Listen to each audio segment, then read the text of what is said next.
is that his signature achievement, Obamacare, raised $716 billion from Medicare to pay for Obamacare. There's only one president that I know of in history that robbed Medicare $716 billion to pay for a new risky program of his own that we call Obamacare. Think of that. The president's plan cuts Medicare, well, let's see, I gotta rest, there we go, by $716 billion. It's still a lie.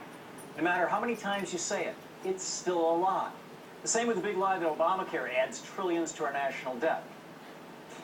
Obamacare adds trillions to our deficits and to our national debt and pushes those obligations on to coming generations.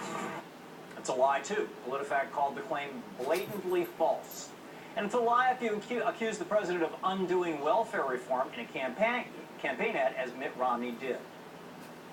Since 1996, welfare recipients were required to work.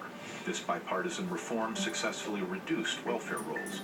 On July 12th, President Obama quietly ended the work requirement, gutting welfare reform. One of the most respected newspapers in America called it nuts, saying, if you want to get more people to work, you don't loosen the requirements, you tighten them. Mitt Romney's plan for a stronger middle class will put work back in welfare. I'm Mitt Romney, and I approve this message. There's not a shred of truth in that ad. But if it got enough airtime, then it worked, because it's all about telling the big lie over and over and over again. Now, don't expect President Obama to compare Republicans to Hitler the way Roosevelt did. He shouldn't.